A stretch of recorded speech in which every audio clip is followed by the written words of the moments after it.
everyone, and welcome back to my YouTube channel. My name is Tierraney, and today I'm going to be sharing with you my Teach for America 25-year anniversary summit vlog. As many of you know, I am a Teach for America alumna, and I served in the Houston region teaching elementary math and science. So I was super excited that I was able to participate in this event and celebrate. So in this vlog, you're basically going to see me going to different events and sessions that TFA put on throughout the summit. And you also will get to see some guest appearances, including President Barack Obama and Janelle Monáe. So I hope that you enjoy this vlog. And if you do, make sure that you give it a thumbs up, that you comment your favorite part of the vlog, and that you also click like and subscribe.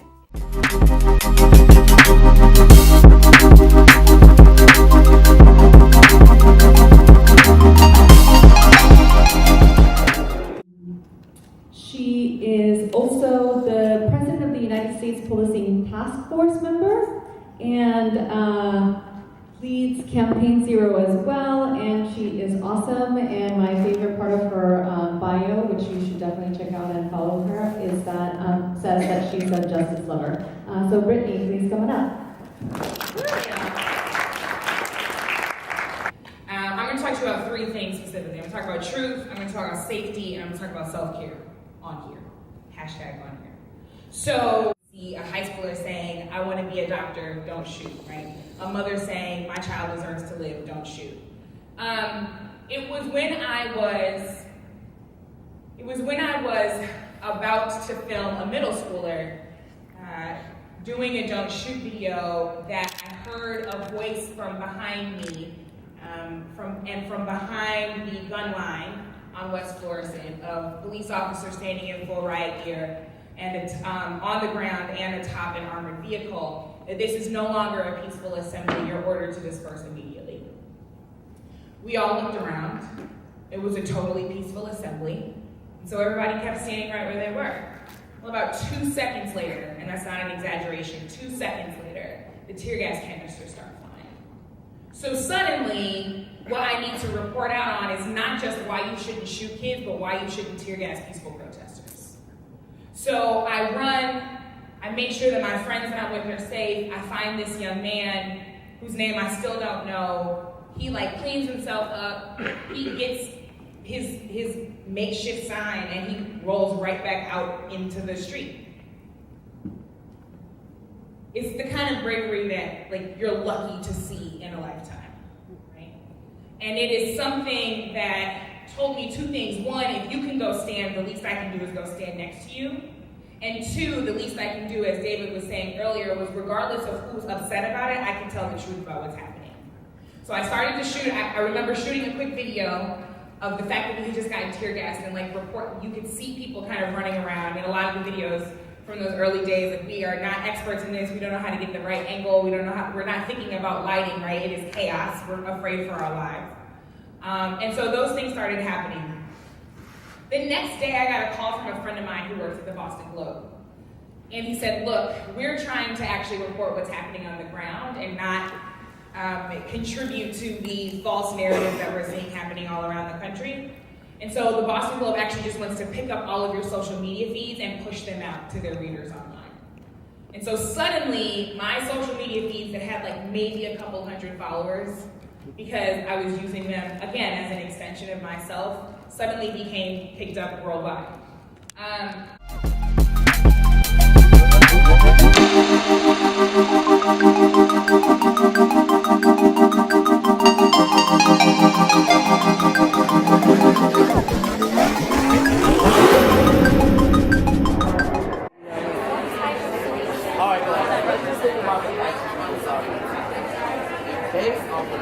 What do you need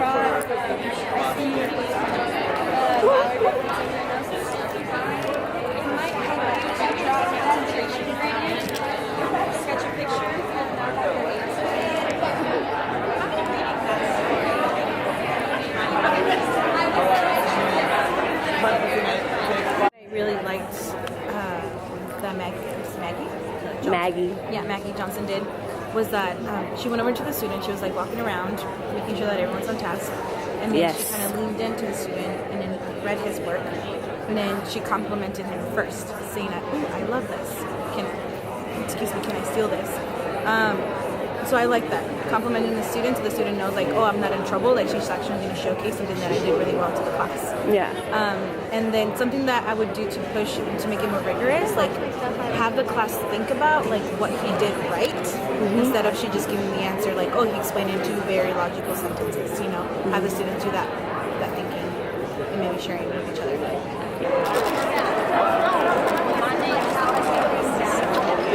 Okay, you can go to the other side. We'll just go.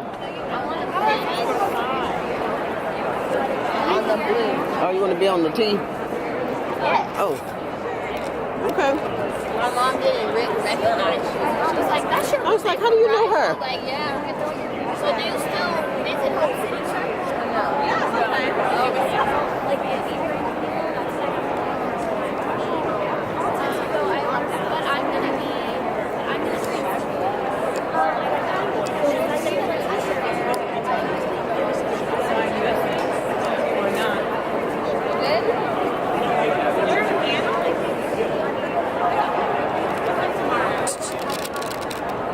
That was a good spot.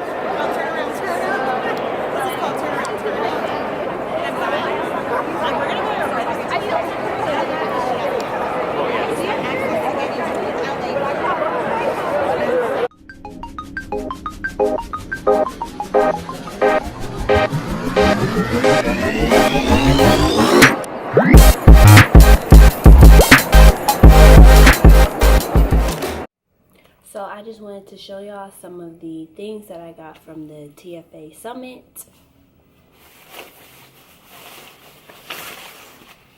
First is this nice vest that says 25 years Teach for America, and this is just really cool that they were giving these away for free. I won these at the Uncommon Schools booth, and they are some headphones. And then these gloves that say 25 years Teach for America.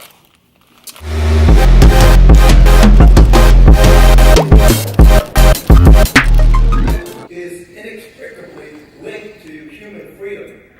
To deny someone a quality education is to radically restrict one's capacity to enjoy what I believe is a God-given right, that is freedom. That is why I've established education as the central focus of our outreach and community engagement work at our church, affectionately known as the Met. Recently, we established a separate nonprofit that we call the Met Cares Foundation.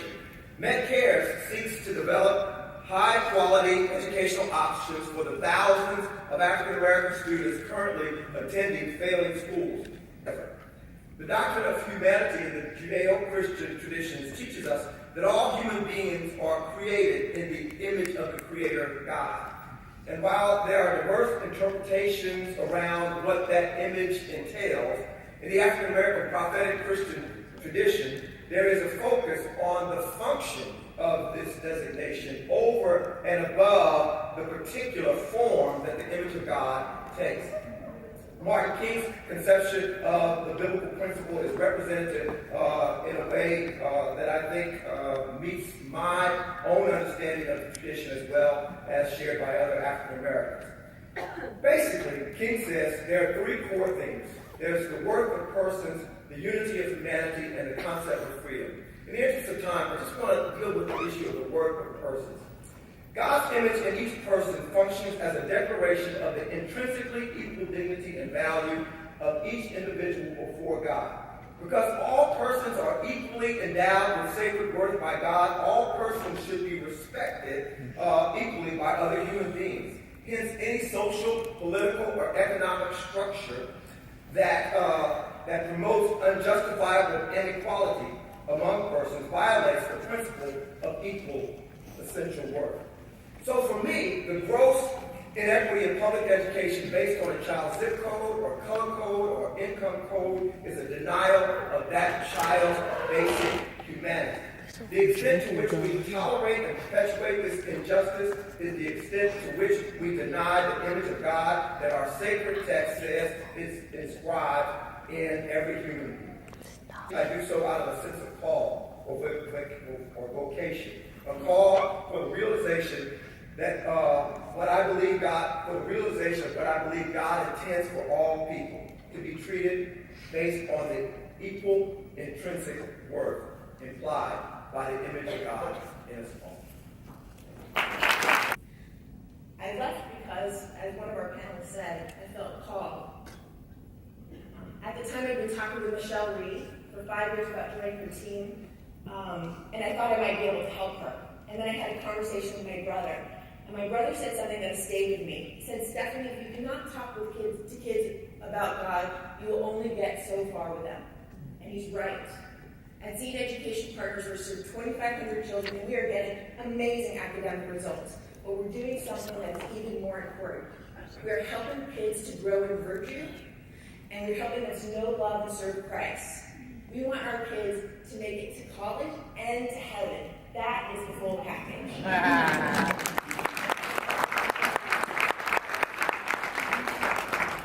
Yeah. All right, so my name is David. I'm a core member in Brooklyn, and I came to this session especially because it's balancing my faith and my work is something I've struggled with.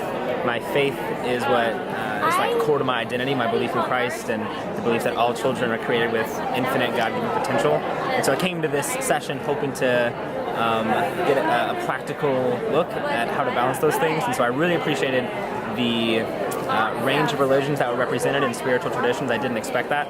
I was expecting more of a Judeo-Christian background, but we had people from across the spectrum, which I really enjoyed. And I thought the panelists had just enough time to kind of say their core message and why they do it and how they do it. I would have appreciated maybe a longer session or more Q&A, because I know there's only 4 or 5 of us that got to ask questions. But I think it's important that we can follow up now with the panelists, get to talk to them and ask more intentional questions. But I'm honestly thankful that TFA even had this as a conversation, because to be in a room with hundreds of other people whose faith drives them to do this important work is inspiration enough to keep going, to keep being motivated by my faith, and I'm not alone in that.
Our charter corps members gather each morning at 6 a.m. in USC's parking lot for bagels and Mexican pastries. Few of us imagined that that 25 years later we would be here today celebrating our community of 50,000 alumni and corps members.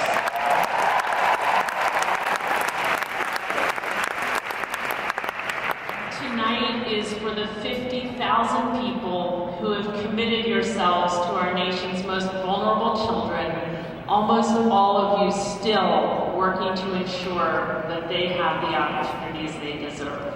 We come from many different backgrounds and bring different experiences and different perspectives, and this is such a strength.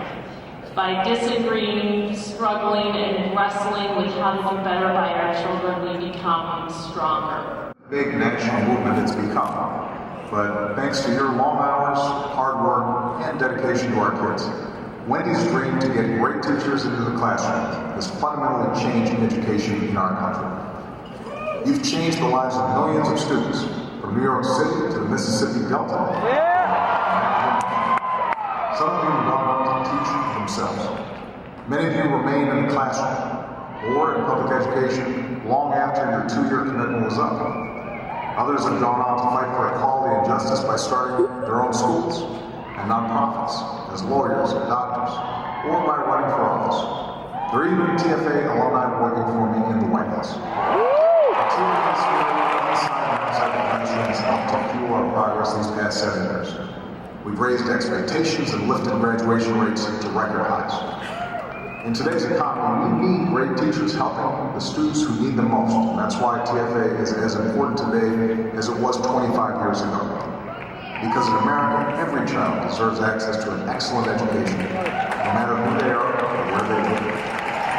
So thanks, TFA.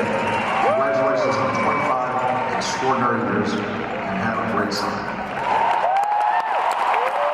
After the noose is already tied, it is tarring, it is chains, it is privilege, it is pain. There is no time to pick your battles. When your battles have already picked you, I will not let silence wrap itself around my indecision. I will tell Christian that he is a lion, a sanctuary of bravery and brilliance. I will ask that homeless man what his name is and how his day was, because sometimes all people want to be is human. I will tell that woman that my students can talk about transcendentalism like their last name was Thoreau.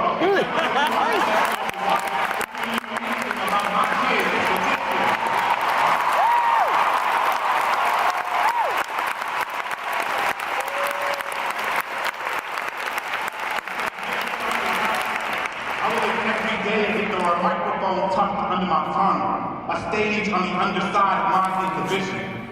Because who has to have a soapbox when all you ever need is your voice? You know that the problem is much bigger than the classroom alone. You taught the child who lived in a car, who tried to do her homework in a house with no heat or no light. The child who showed up every day with a stomach ache. The 6-year-old hoarding his goldfish for snack time thinking he could help feed his family that night. The 9th grader who texts you saying she's about to be arrested. Wrong place and wrong time. Again. So you can't teach and deny that poverty matters, that healthcare matters, that housing matters, that race matters.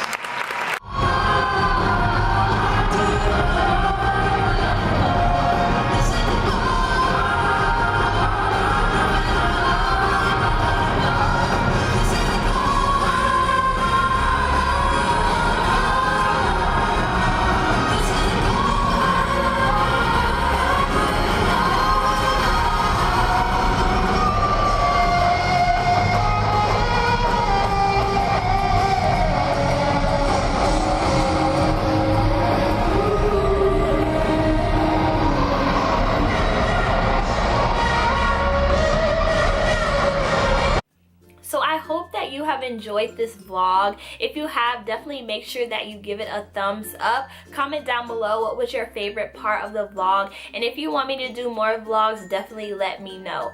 If you have questions about Teach for America in general, leave your questions down below, or you can open the down bar and you can find my email and email me your question. Thank you again for watching this video. Make sure that you check out my website misstierraney.com for more teacher resources, and I'll see you in the next one.